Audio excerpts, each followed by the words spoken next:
আজকে ফিনান্সে নতুন একটা কাজ নিয়ম দেখাই দিব।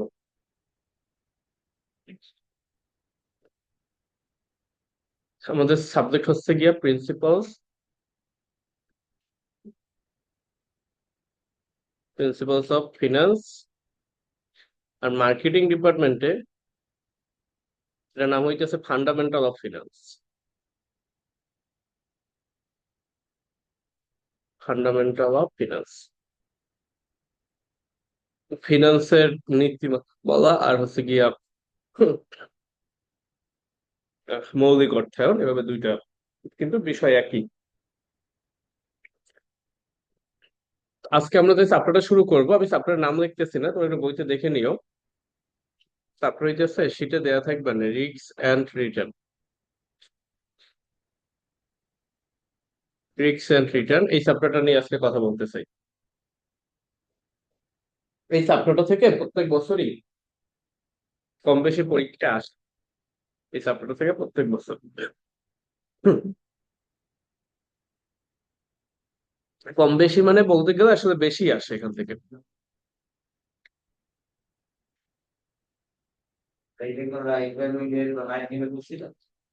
নাইন টেনে ছিল রিস্ক এন্ড রিটার্ন, ঝুঁকি এবং আয়। তার সাথে এখন অনেক বেশি পড়াশোনা। তো চ্যাপ্টারটার বাংলা অর্থ করলে এটাকে আমরা বলতে পারি ঝুঁকি। রিস্ক মানে হইতেছে ঝুঁকি, আর রিটার্ন মানে হইতেছে আয়। রিস্ক হচ্ছে ঝুঁকি, রিটার্ন হচ্ছে আয়। আমরা সূত্রে যাওয়ার আগে একটা দুইটা থিওরি থেকে একটু বোঝার চেষ্টা করব চ্যাপ্টারে আসলে কি আছে, চ্যাপ্টার সম্পর্কে। একটা থিওরি তোমার মুখস্থ করলে অনেক কিছু ওখান থেকে বের হয়ে যাবে। তা হইতেছে অনিশ্চয়তা, অনিশ্চয়তা ও ঝুঁকির মধ্যে পার্থক্য। অনিশ্চয়তা ও ঝুঁকির মধ্যে পার্থক্য ধরে রাখো, এই পার্থক্যটা তোমার বাসায় বসে পড়বা। এই পার্থক্যটা পড়লে অনিশ্চয়তা কি এটাও তোমাদের জানা হয়ে যাবে, ঝুঁকি কি এটাও জানা হয়ে যাবে, এর বৈশিষ্ট্যগুলো সম্পর্কেও তোমাদের একটা মোটামুটি ভালো ধারণা আসবে।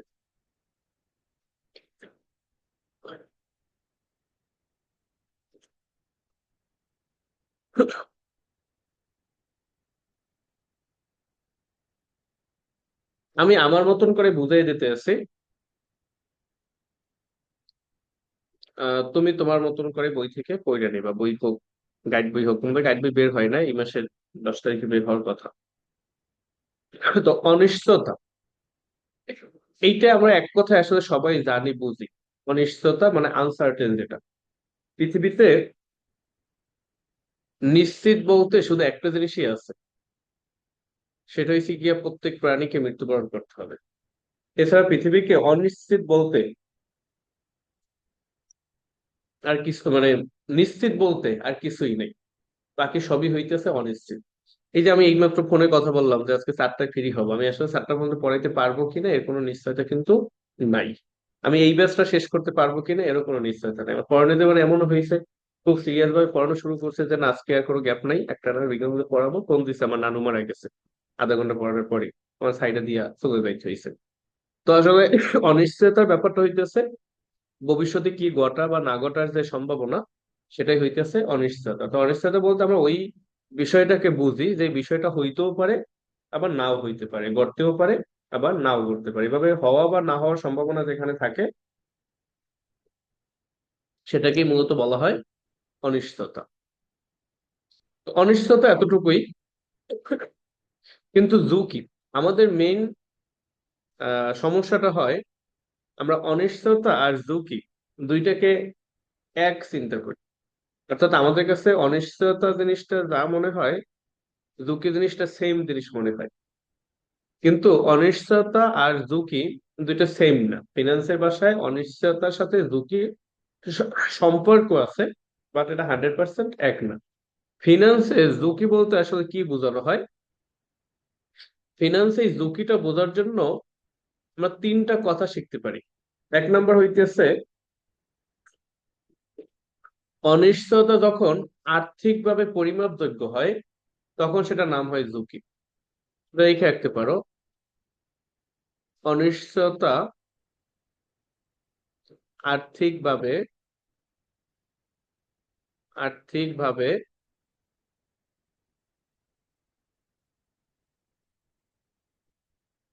পরিমাপযোগ্য হয়।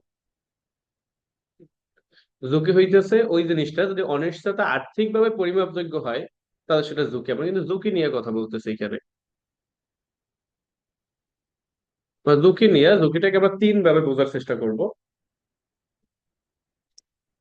প্রথমত ঝুঁকি হচ্ছে অনিশ্চয়তা যদি আর্থিকভাবে পরিমাপ করা যায় সেটা হবে ঝুঁকি।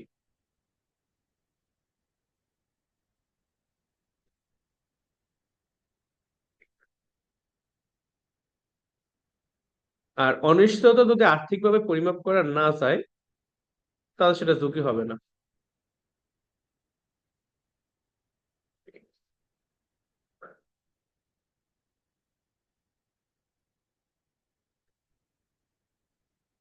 অনিশ্চয়তা আর্থিকভাবে পরিমাপযোগ্য হলে সেটা ঝুঁকি হবে, অনিশ্চয়তা আর্থিকভাবে পরিমাপযোগ্য না হলে সেটা ঝুঁকি হবে না।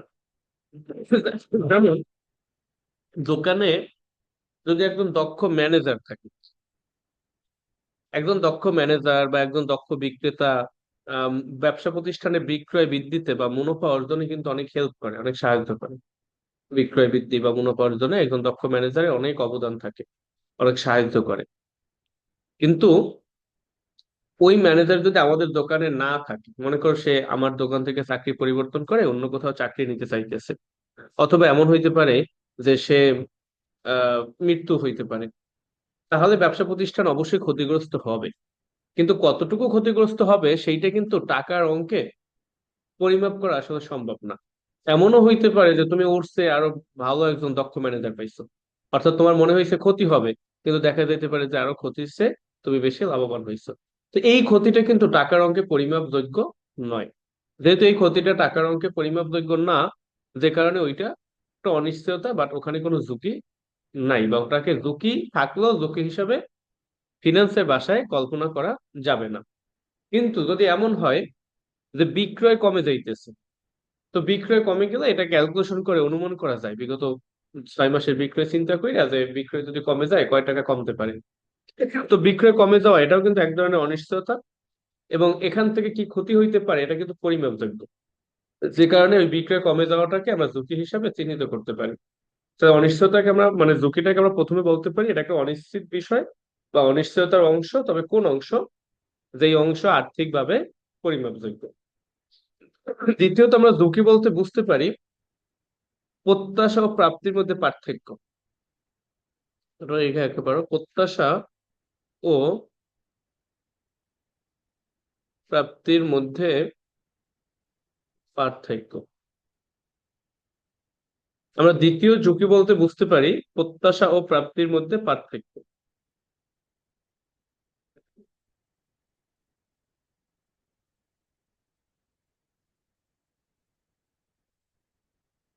ঝুঁকি বলতে আমরা দ্বিতীয়ত বুঝতে পারি প্রত্যাশা ও প্রাপ্তির মধ্যে পার্থক্য।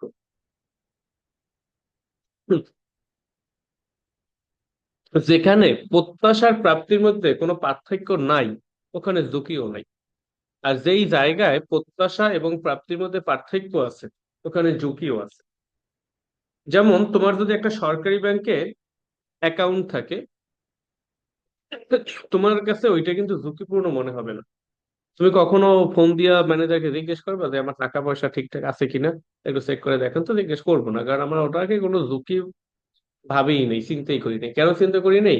কারণ এই ব্যাংকগুলো আমি যা প্রত্যাশা করব সেটাই আমাকে দিবে। তুমি যদি একটা অ্যাকাউন্ট করো, তোমাকে যদি বলে সে সুদ বা মুনাফা যেটাই বলে না কেন 9% সুদ দিবে, তার 9%ই দিবে, তোমাকে কমও দিবে না, বেশিও দিবে না।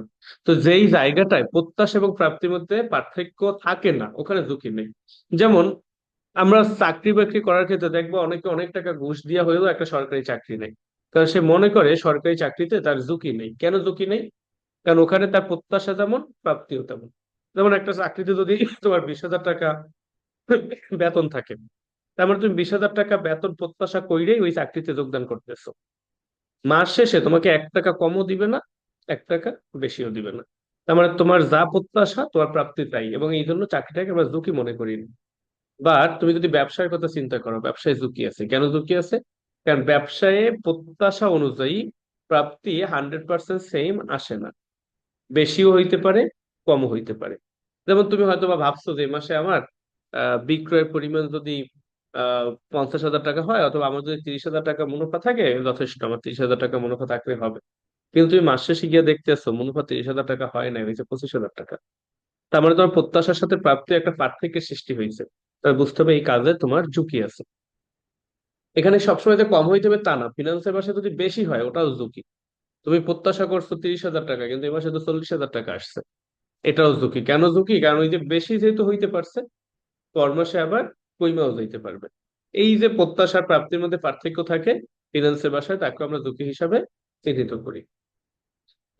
সর্বশেষ কথা, আয়ের আয় কম বেশি, এভাবে দেখতে পারি, আয় কম বেশি অথবা আয়ের উত্থান পতন। আয় কম বেশি অথবা আয়ের উত্থান পতন।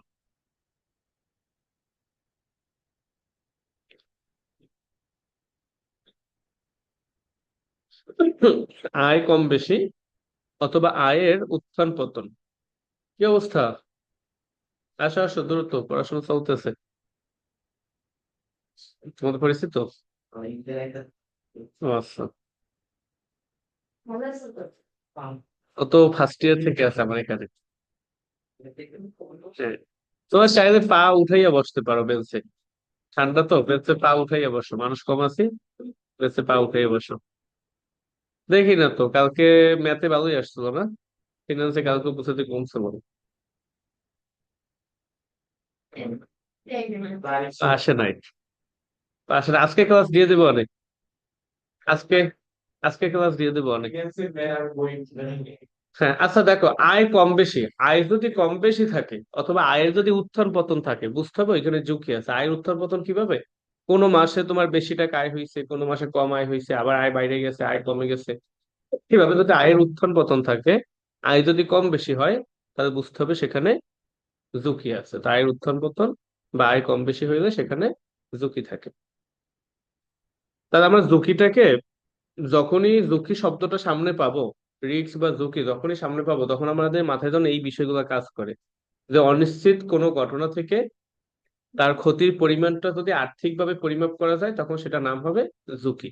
তার মানে অনিশ্চয়তা মানেই ঝুঁকি না, সেটা ক্ষতির পরিমাণ পরিমাপ করতে হবে, তারপর সেটা ঝুঁকি হবে।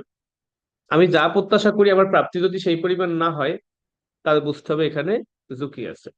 আয় যদি উত্থান পতন থাকে, আয় যদি কম বেশি হয়, তাহলে বুঝতে হবে এখানে ঝুঁকি আছে। এই তিনটা দৃষ্টিকোণ থেকে আমরা ঝুঁকিটাকে চিহ্নিত করতে পারি। আর অনিশ্চয়তা বলতে আমাদের পৃথিবীতে সবকিছুই আসলে অনিশ্চয়তা, অর্থাৎ যা কিছু ভবিষ্যতে ঘটতে পারে, নাও ঘটতে পারে, সেটাকে বলা হয় অনিশ্চয়তা। এবং এই পার্থক্যটা পড়লে তুমি এই দুইটা বিষয়ে পুরোটাই তুমি আয়ত্ত করতে পারবা। এখানে একটা ব্যাপার খেয়াল করবা, আহ অনিশ্চয়তা এবং ঝুঁকির মেইন পার্থক্য হইতেছে, যেহেতু অনিশ্চয়তা পরিমাপযোগ্য না, কারণ অনিশ্চয়তা টাকার অঙ্কে পরিমাপ করা যায় না। অনিশ্চয়তা পরিমাপযোগ্য না হওয়ার কারণে অনিশ্চয়তার বিপরীতে তুমি কোনো ধরনের প্রতিরোধমূলক ব্যবস্থাও নিতে পারো না। কিন্তু ঝুঁকি যেহেতু পরিমাপযোগ্য, ঝুঁকির বিপরীতে এক ধরনের প্রতিরোধমূলক ব্যবস্থা গ্রহণ করা যায়। ঝুঁকির বিপরীতে কি প্রতিরোধমূলক ব্যবস্থা গ্রহণ করা যায়? আমরা ইন্স্যুরেন্সের নাম শুনছি, বীমা। আমাদের কমার্স আছে, বীমা করা যায় ঝুঁকির বিপরীতে। কিন্তু অনিশ্চিত কোনো ঘটনার বিপরীতে তুমি বীমা করতে পারবা না। বাকিটা একটু বই থেকে দেখে নিবা। এরপর আসো,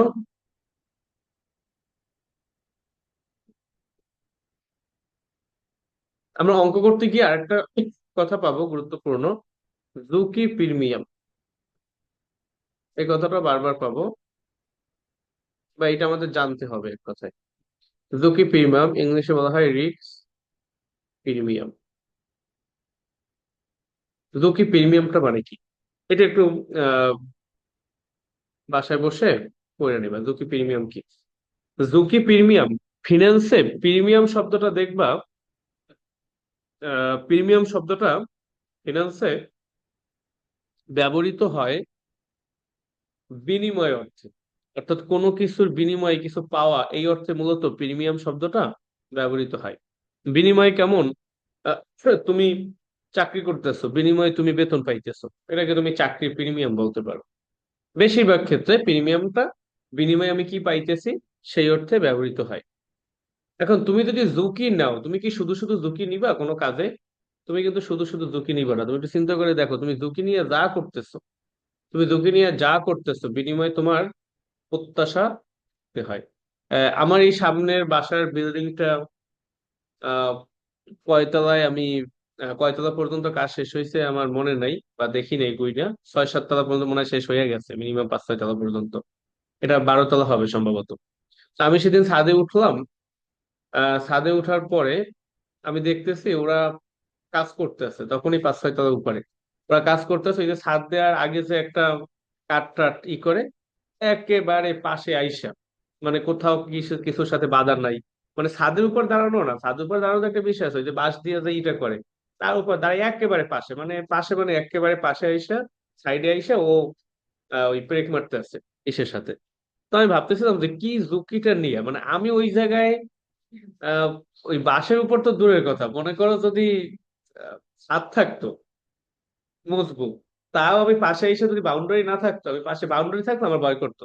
6-7 তলা হয়তো ভয় করতো না, 10-11 তলায় ওঠার পর আমার বাউন্ডারি যদি থাকতো তাও আমার ভয় করতো নিচের দিকে তাকাইতে।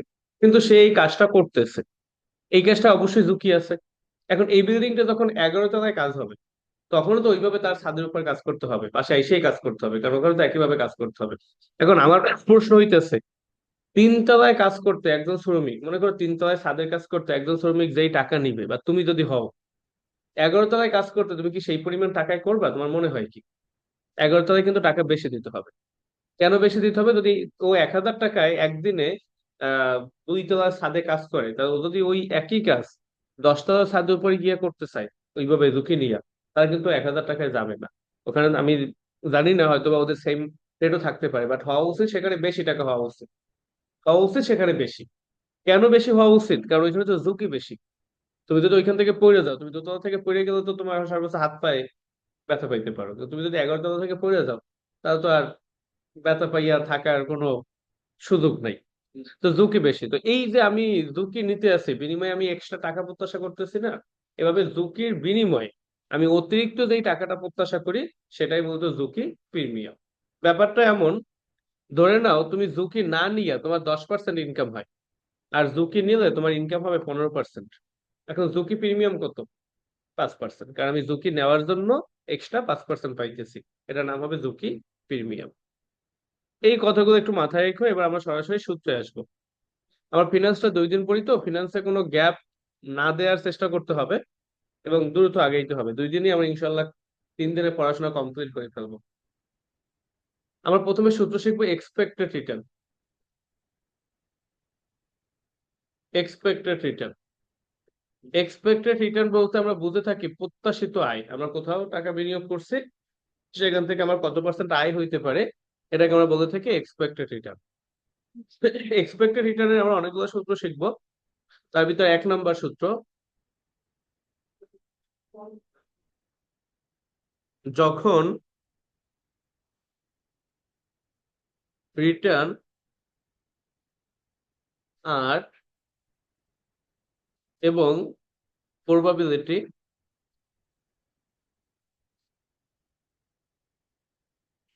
পি দেওয়া থাকবে।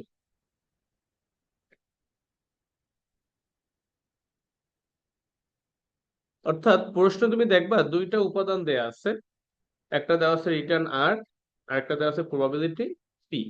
এই 2টা উপাদান যখন দেয়া থাকবে, তখন এক্সপেক্টেড রিটার্নের সূত্র হবে R1 × P1 plus R2 × P2 plus R3 × P3। যখন রিটার্ন আর এর মান দেয়া থাকবে এবং প্রবাবিলিটি পি এর মান দেয়া থাকবে, তখন আমরা এক্সপেক্ট রিটার্নের সূত্র এভাবে সাজাবো। তবে এখানে তিনের গিয়েই থামবে এমন না, এটা নির্ভর করে কয়টা মান দেয়া আছে। যদি 5 বছর দেয়া থাকে বা 5টা মান দেয়া থাকে, বছর থাকবে না, 5টা মান দেয়া থাকলে R4 × P4, R5 × P5, 5 পর্যন্ত যাবা। যদি দুইটা দেয়া থাকে, 2 পর্যন্ত যাবা। এগুলো প্রথম সূত্র। যখন প্রশ্নের মধ্যে রিটার্ন আর এর মানও দেওয়া থাকবে, প্রবাবিলিটি বা সম্ভাবনা পি এর মানও দেওয়া থাকবে, তখন কয়টা আর এর মান দেওয়া আছে, কয়টা পি এর মান দেওয়া আছে, সে অনুযায়ী মূলত আমাদের এইভাবে সূত্রটা সাজাইতে হবে। 2 নম্বর সূত্র, যখন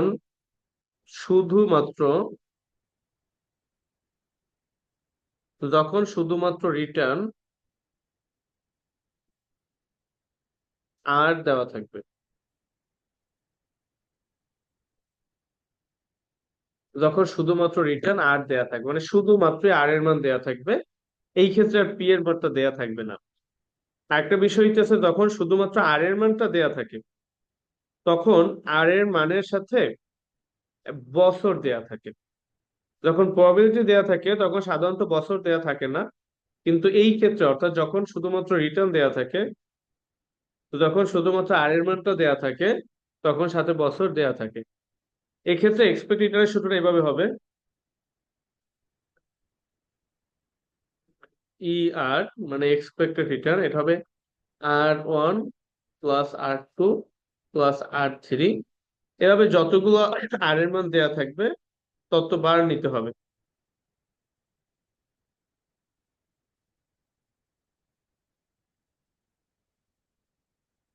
আর নিচে এন দিয়ে ভাগ হবে।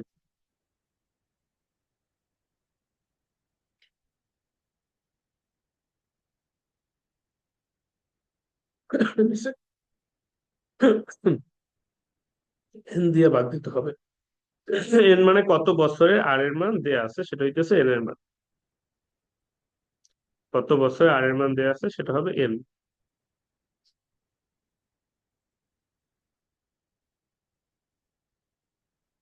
এরপর আসো 3 নম্বর সূত্র।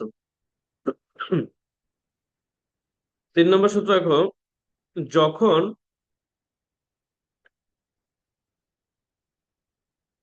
যখন স্টক এর পারচেস প্রাইস P0, স্টকের purchase price P0,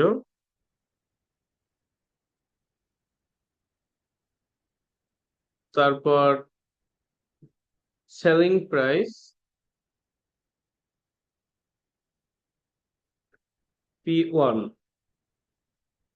selling price P1।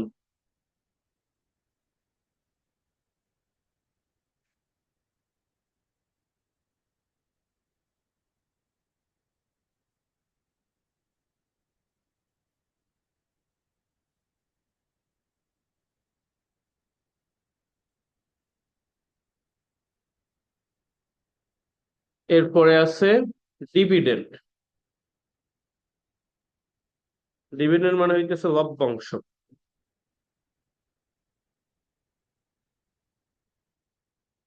Dividend এটাকে আমরা D1 দিয়ে দেখাবো। এটা মানে লভ্যাংশ দেওয়া থাকবে। এই মানগুলো যখন দেয়া থাকবে, কি কি দেয়া থাকবে? স্টকের পারচেস প্রাইস P0, স্টক মানে শেয়ার, শেয়ার কয়টাকে তুমি কিনছো সেই পারচেস প্রাইস বা P0 এর মানটা দেয়া থাকবে। তারপরে সেলিং প্রাইস P1 এর মান দেয়া থাকবে। তারপর ডিভিডেন্ড D1 এর মান দেয়া থাকবে। এই মানগুলো যখন দেওয়া থাকবে, তখন এক্সপেক্ট রিটার্ন বের করার সূত্র এভাবে হবে। এক্সপেক্টেড রিটার্ন এটা বের করার সূত্র হবে D1 + P1 - P0 /P0 × 100। Share বা স্টকের purchase price, selling price, dividend এই মানগুলো যখন দেয়া থাকবে, তখন এক্সপেক্ট রিটার্নের সূত্র হবে D1 + P1 - P0 /P0 × 100। তোমাদের একটা কথা মনে আছে, মুনাফা জাতীয় আয়, মূলধন জাতীয় আয়? মুনাফা জাতীয় আয় হইতেছে যে আয়টা সবসময় পাওয়া যায়, ওটা মুনাফা জাতীয় আয়। আর যে আয়টা সবসময় হয় না, একবার হয়, সেটা হইতেছে মূলধন জাতীয় আয়। এইখানে আমরা একটু শিখবো, এই যে D1 আমি যে লভ্যাংশ পাবো, এটা হচ্ছে গিয়া মুনাফা জাতীয় আয়, যেটাকে ইংলিশে বলা হয় রেভিনিউ গেইন। মুনাফা জাতীয় আয় অথবা রেভিনিউ ইনকাম বা রেভিনিউ গেইন, রেভিনিউ গেইন বা রেভিনিউ ইনকাম, মুনাফা জাতীয় আয়। এত আসলে বিশ্লেষণ করে অনেকেই শেখে না বা শেখার প্রয়োজন মনে করে না, কিন্তু ইদানিং যে প্রশ্ন টশ্ন হয় তাতে দরকার আছে। তো D1 যদি তোমার কাছে আবার এই অঙ্ক থেকে জানতে চাই যে রেভিনিউ গেইন মানে মুনাফা জাতীয় আয় কোনটা, তাহলে বা কত টাকা মুনাফা জাতীয় আয় হবে, D1 এর মান যেটা থাকবে ওটাই হবে রেভিনিউ গেইন বা মুনাফা জাতীয় আয়। এরপর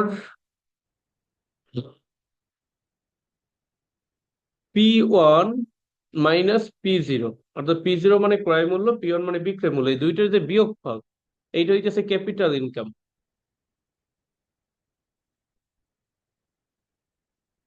ক্যাপিটাল ইনকাম মানে মূলধন জাতীয় আয়।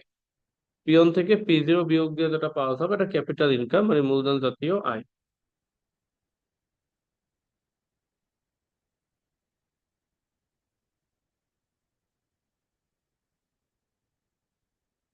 আর এই যে D1 plus P1 minus P0, এটা মূলধন জাতীয় আয় আর মুনাফা জাতীয় আয় দুইটা মিলে এটাকে বলতে পারি টোটাল ইনকাম। যদি কখনো ভাগ করে তোমার কাছে জানতে চাই যে এখানে মুনাফা জাতীয় আয় কত, মূলধন জাতীয় আয় কত, টোটাল আয় কত, যদি এভাবে ভাগ করে কখনো জানতে চাই, তখন তুমি এভাবে ভাগ করে এটা ক্যালকুলেশন করবা।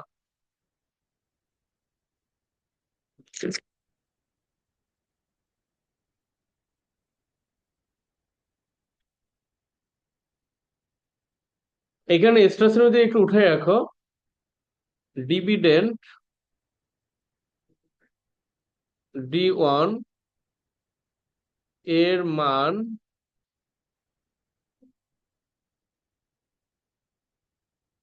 দেওয়া না থাকলে জিরো ধরতে হবে,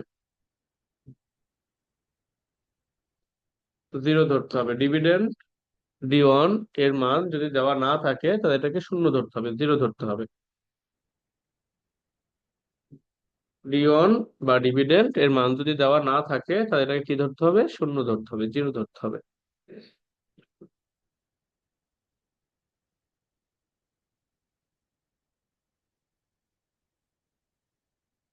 এটা তো 3 নম্বর সূত্র। 4 নম্বর সূত্র দেখো,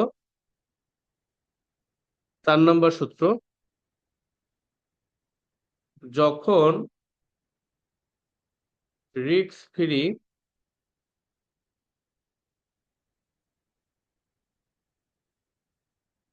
রেট অফ রিটার্ন মানে হইতেছে RM, risk free rate of return মানে risk free rate of return মানে হইতেছে ঝুঁকি না নিয়া স্বাভাবিকভাবে ঝুঁকিহীন কোনো জায়গায় বিনিয়োগ করে আমরা যে টাকাটা পাই, যে রিটার্ন পাই, যে বেনিফিট পাই, সেটা হইতেছে RM। তারপরে মার্কেট রিটার্ন,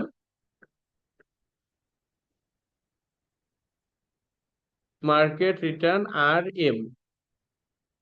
তবে তোমাদের বইয়ে মার্কেট রিটার্নকে RM দিয়েও দেখাইতে পারে, KM দিয়েও দেখাইতে পারে, দুইটাই সেম, KM বা RM মার্কেট রিটার্ন। এবং risk free rate of return RM, market return RM, এবং আর দেওয়া থাকবে বেটা। বেটাকে আমরা সাধারণত বেটা চিহ্ন দিয়ে দেখাই, বি দিয়েও দেখানো যায়। বেটা মানে ওই যে আলফা বেটা সেই প্রতীক, বেটা দেওয়া থাকবে, বেটা দেওয়া থাকবে। অথবা CAPM মেথড বলবে, এখানে একটা নামও দেয়া থাকে যে CAPM মেথড। আর CAPM মেথডে অঙ্ক করতে, CAPM এর পুরো নামটা আমি বলতেছি, CAPM মেথডে অঙ্ক করতে risk free rate of return এটা দেয়া থাকতেই হবে, মার্কেট রিটার্ন RM এটাও দেয়া থাকতে হবে, বেটাও দেয়া থাকতে হবে। এইগুলো যদি দেয়া থাকে তাহলে CAPM কথা থাকুক বা না থাকুক, এখানে আসলে হিসাব নিকাশটা CAPM পদ্ধতিতেই হয়ে থাকে। CAPM এর পুরো নামটাকে রেখে রাখো, এটা দিতে পারে, দরকার হইতে পারে। CAPM, CAPM এর পুরো নাম হইতেছে ক্যাপিটাল অ্যাসেটস প্রাইজিং মডেল। মনে থাকে জানো, capital assets pricing model CAPM এর পুরো নাম। Capital assets pricing model. এটা মূলত এমন একটা পদ্ধতি যেই পদ্ধতির মাধ্যমে আমরা ঝুঁকি এবং আয়ের আহ, হিসাবটা বুঝতে পারি, ঝুঁকি এবং আয়ের ক্যালকুলেশনটা বুঝতে পারি। সিএপিএম পদ্ধতি মূলত এমন একটা পদ্ধতি, ক্যাপিটাল অ্যাসেটস প্রাইসিং মডেল। এই ক্ষেত্রে এক্সপেক্ট রিটার্নের সূত্রটা এভাবে হবে: R F plus R M minus R F into beta. Beta ব্র্যাকেটে আগে গুণ দিলেও হবে, ব্র্যাকেটে পরে গুণ দিলেও হবে। সিএপিএম পদ্ধতিতে এক্সপেক্ট রিটার্নের সূত্র হবে R F plus R M minus R F into beta. R F plus R M minus R F into বেটা।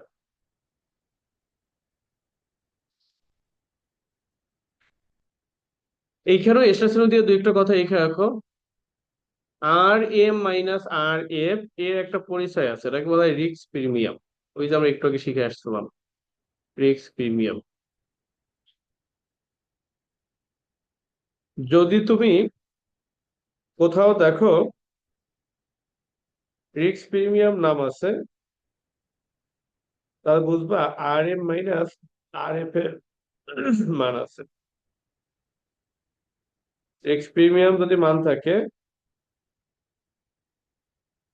তাহলে বুঝতে হবে আর এফ মাইনাস আর আর এম মাইনাস আর এফ এই মানটা দেওয়া আছে।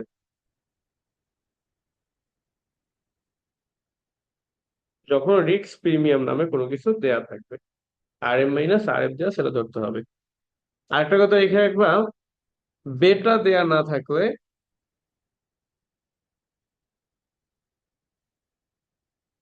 বেটা দেওয়া না থাকলে ওয়ান ধরতে হবে। বেটা দেয়া না থাকলে ওয়ান ধরতে হবে। বেটা যদি দেওয়া না থাকে তাহলে বেটার মান অন ধরতে হবে।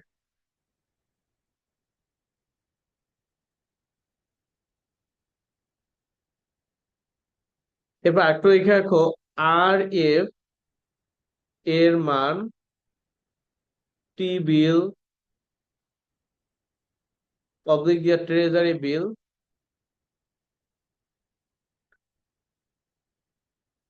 অবলিক দিয়া গভ সিকিউরিটি, গভ সিকিউরিটি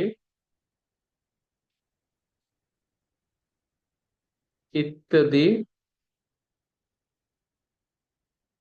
নামে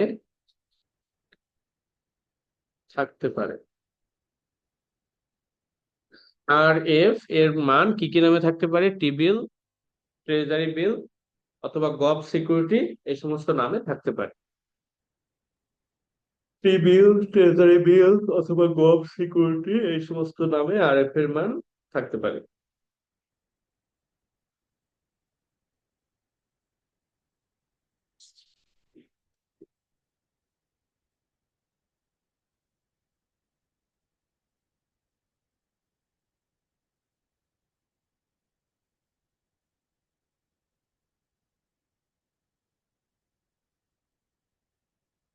এতটুকু মনে রাখতে হবে। অর্থাৎ তুমি যদি দেখো টি বিল নামে কিছু আছে, বা তুমি যদি দেখো ট্রেজারি বিল নামে কিছু আছে, তাহলে তুমি বুঝবা যেটা আসলে কিসের মান দেওয়া, আর এফ এর মান দেওয়া। 5 নম্বর সূত্র, সর্বশেষ সূত্র 5 নম্বর। এখানে আরো দুই একটা সূত্র দেওয়া যায়, আমাদের অঙ্ক করতে গেলে দুই একটা দরকার হইতেও পারে, বাট সর্বশেষ 5 নম্বর সূত্র দিয়ে আমরা এক্সপেক্ট রিটার্নের সূত্র শেষ করব। 5 নম্বর দিয়ে রাখো portfolio expected return. Portfolio expected return.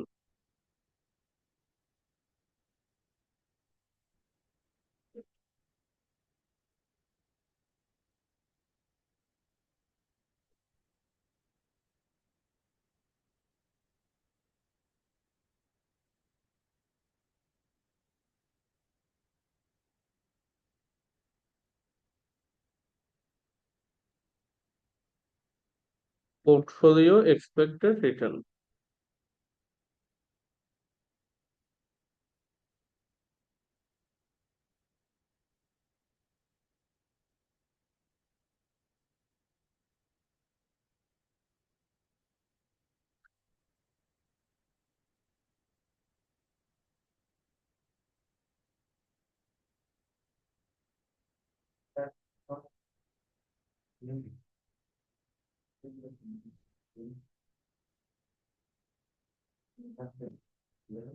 এইখানে এইখানে আগে পোর্টফোলিওর মানেটা বুঝতে হবে। আগে পোর্টফোলিওর মানে বুঝতে হবে, পোর্টফোলিও মানে কি। পোর্টফোলিও মানে হইতেছে তুমি যখন একাধিক জায়গায় টাকা বিনিয়োগ করবা তখন সেটার নাম হয় পোর্টফোলিও। মনে করো তুমি শেয়ার কিনতেছো, এখন তুমি এ কোম্পানির শেয়ার কিনছো, তুমি বি কোম্পানির শেয়ার কিনছো, এই দুইটা কোম্পানির শেয়ার যখন তুমি একসাথে কিনছো তখন এ বি মিলাইয়া তোমার ইনভেস্টমেন্টের নাম হয়ে গেছে পোর্টফোলিও ইনভেস্টমেন্ট। অর্থাৎ পোর্টফোলিও হইতে হলে মিনিমাম দুই ধরনের স্টক কিনতে হবে, মিনিমাম তিন ধরনের হইতে পারে, চার ধরনের হইতে পারে। এক ধরনের স্টক কিনে পোর্টফোলিও হইতে পারে না। তুমি শুধু এ স্টক কিনছো, এটা পোর্টফোলিও হইতে পারে না। তুমি শুধু বি স্টক কিনছো, এটা পোর্টফোলিও হইতে পারে না। পোর্টফোলিও হইতে হলে আমাদের মিনিমাম দুই ধরনের স্টক কিনতে হবে। অর্থাৎ যখন আমরা একাধিক স্টক কিনে থাকি তখন সেটার নাম হয় পোর্টফোলিও। তো পোর্টফোলিও এক্সপেক্ট রিটার্ন বের করবে এভাবে, ই আর ওর সাথে একটা পি দিতে পারি। পি বলতে আমরা পোর্টফোলিও বুঝাচ্ছি। এটাকে আমরা লিখতে পারি expected return one into W one. W মানে কি আমি বলতেছি, plus E R expect return two into W two, এভাবে। অথবা এক্সপেক্ট রিটার্ন অন না দিয়ে আমরা চাইলে এভাবেও দিতে পারি, আর ওয়ান ইন্টু ডাব্লু ওয়ান, কখনো কখনো এভাবেও দেখবা আর টু ইন্টু ডাব্লু টু। অর্থাৎ আমরা যদি প্রথম এক্সপেক্টেড রিটার্নকে আর ওয়ান দিয়ে দেখাই সমস্যা নাই, আমরা যদি দ্বিতীয় এক্সপেক্টেড রিটার্নকে আর টু দিয়ে দেখাই সমস্যা নাই। আমরা ই আর অন দিয়েও দেখাইতে পারি, শুধু আর অন দিয়েও দেখাইতে পারি। ই আর টু দিয়েও দেখাইতে পারি, শুধু আর টু দিয়েও দেখাইতে পারি। এখানে ডাব্লু হইতেছে বিষয়, এক্সপেক্ট রিটার্ন তো ওই যে আমরা আগে বের করছি অথবা প্রশ্নে দেয়া থাকবে প্রথম স্টকে দ্বিতীয় স্টকে ভাবে। কিন্তু ডাব্লু মানে কি এটা একটু দেখো। ডাব্লু সমান হইতেছে ওয়েট। ডাব্লু এটার মানে হইতেছে ওয়েট। ডাব্লু এটা হইতেছে ওয়েট। ওয়েট বলতে আসলে কি বোঝানো হয়, আমি কোথায় কত পার্সেন্ট টাকা বিনিয়োগ করছি সেটাকে বলা হয় ওয়েট। ওয়েট বলতে আসলে কি বোঝায়, আমি কোথায় কয় পার্সেন্ট টাকা বিনিয়োগ করছি সেটাকে বলা হবে ইনভেস্টমেন্টের ভাষায় ওয়েট। আমি কোথায় কত টাকা বিনিয়োগ করছি। এখন ওয়েট নিয়ে কয়েকটা কথা আছে। এক নাম্বার কথা, যদি বিনিয়োগের যদি বিনিয়োগের পার্সেন্টেজ দেওয়া থাকে, যদি বিনিয়োগের পার্সেন্টেজ দেওয়া থাকে তা ওয়েট হবে। অর্থাৎ কোন স্টকে আমরা কত পার্সেন্ট বিনিয়োগ করছি, কোন স্টকে আমরা কত পার্সেন্ট বিনিয়োগ করছি সেই পার্সেন্টেজটা যদি দেওয়া থাকে তাহলে ওই পার্সেন্টেজটাকে ধরতে হবে ওয়েট। এই ওয়েট কিন্তু ফোর্থ ইয়ার মাস্টার্স পর্যন্ত দরকার হবে। যখন সরাসরি বিনিয়োগের পার্সেন্টেজ দেওয়া থাকবে তখন কোথায় আমরা কত পার্সেন্ট বিনিয়োগ করছি সেটার নামই হবে আমাদের জন্য ওয়েট। দুই নাম্বার হইতে পারে ওয়েট সম্পর্কে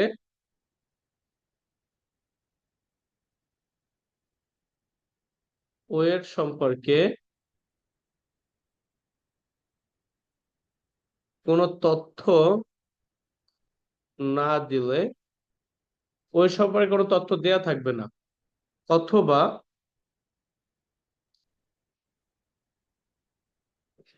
ইকুয়ালি ওয়েট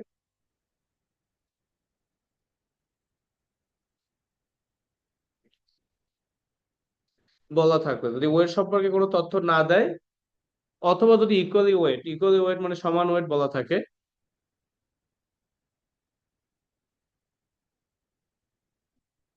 তাহলে on K number of share অনকে নাম্বার অফ শেয়ার দিয়ে ভাগ করে ওয়েট পাওয়া যাবে। ওয়েট পাওয়া যাবে। যদি ওয়েট সম্পর্কে কোনো তথ্য না দেয়, কোনো তথ্যই দেওয়া নাই, ওয়েট কিভাবে কি হয়েছে, কোথায় কত কি বিনিয়োগ করছো, এই ধরনের ওয়েট সম্পর্কে কোনো তথ্যই দেওয়া নাই, এই একটা বিষয়। আর একটা বিষয় হইতেছে ইকুয়ালি ওয়েট কথা বলা আছে, অর্থাৎ ওয়েট সমান বা ইকুয়াল ওয়েট এই কথা বলা আছে। এই দুইটা যেটাই বলবে সেক্ষেত্রে অনকে নাম্বার অফ শেয়ার দিয়ে ভাগ দিতে হবে। অনকে নাম্বার অফ শেয়ার দিয়ে ভাগ দিতে, মনে করো 5টা শেয়ার, অনকে 5 দিয়ে ভাগ, 3টা শেয়ার অনকে 3 দিয়ে ভাগ। এভাবে যদি হয় তাহলে সেটার নাম হবে ওয়েট। ঠিক আছে। সর্বশেষ কথা ওয়েট নিয়ে 3 নাম্বার কথা, যদি বিনিয়োগের টাকা দেওয়া থাকে, যদি বিনিয়োগের টাকা দেওয়া থাকে,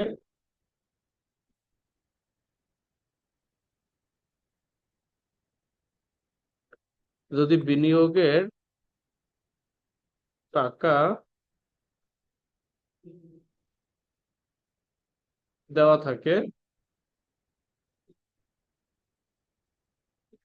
তাহলে যার ওয়েট দরকার,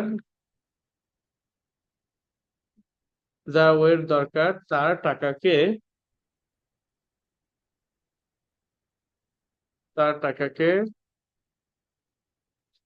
টোটাল টাকা দিয়ে ভাগ দিতে হবে।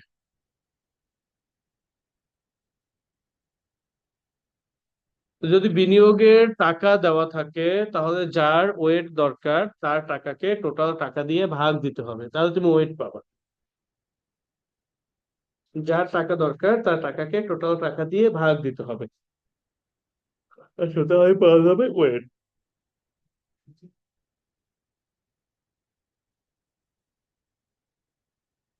টাকাকে টোটাল টাকা দিয়ে ভাগ করলে ওয়েট পাওয়া যাবে। এইটা একটা উদাহরণ দিয়ে শেষ করি। এই শেষে এইটা এটা দিয়ে আমি কি বুঝাচ্ছি দেখো। শেষেটা আমরা অনেক অঙ্কেই পাবো, শুধু সেকেন্ড ইয়ার না বা ফার্স্ট ইয়ার না, সামনেও পাবা। এখানে ব্যাপারটা হচ্ছে সেভাবে, মনে করো তুমি এ তে বিনিয়োগ করছো 10,000 টাকা, বি তে বিনিয়োগ করছো 60,000 টাকা, আর সি তে বিনিয়োগ করছো 30,000 টাকা। তাহলে মোট বিনিয়োগ করছো কত? 10 লক্ষ টাকা বিনিয়োগ করছো না, সরি 1 লক্ষ টাকা না, মোট বিনিয়োগ হইতেছে 1 লক্ষ টাকা। এখন তোমার এ স্টকের ওয়েট দরকার, বিনিয়োগের টাকা দেওয়া আছে, তা এ স্টকের ওয়েট পাবা, যেহেতু এ স্টকের ওয়েট, এ স্টকের টাকা 10,000 কে টোটাল টাকা 1 লক্ষ দিয়ে ভাগ দিবা, তাতে 0.10 হবে এ স্টকের ওয়েট। এটা হবে গিয়ে ডাব্লু বা ওয়েট। আবার বি স্টকের ওয়েট হবে 60,000 টাকা, ওটাকে ভাগ দিবা 1 লক্ষ দিয়ে, তাতে 0.6 হবে বি স্টকের ওয়েট। ওইটা ওয়েট এ, এটা ওয়েট বি। তারপর সি স্টকের ওয়েট হবে 30,000 টাকা বিনিয়োগ করছে, ওটাকে 1 লক্ষ দিয়ে ভাগ দিবে, তাতে 0.30 হবে, এটা হবে ওয়েট সি। এভাবে যদি বিনিয়োগ দেয়া থাকে, টাকা দেয়া থাকে, তাহলে সেই টাকাকে আমরা টোটাল টাকা দিয়ে ভাগ দিব, তাহলে আমরা ওয়েট পাবো। আর এর আগে হয়েছে গিয়ে যদি বিনিয়োগের পার্সেন্টেজ দেয়া থাকে, তাহলে বিনিয়োগের পার্সেন্টেজ যেটা দেয়া থাকবে ওটাই হবে ওয়েট। আর একটা ছিল গিয়ে যদি কিছু দেওয়া না থাকে অথবা ইকুয়ালি ওয়েট কথা থাকে, তাহলে অনকে আমরা টোটাল নাম্বার অফ শেয়ার দিয়ে ভাগ দিব। এই পর্যন্ত সূত্রগুলো একটু দেখবা। আমরা সামনের সপ্তাহে, অর্থাৎ আবার শুক্রবার যে ক্লাস থাকবে সেই ক্লাসে আমরা যে কাজটা করব, আহ স্ট্যান্ডার্ড ডেভিয়েশন আর সিবির সূত্র আছে, ওই সূত্র দিয়ে আমরা সরাসরি অঙ্কে আসবো।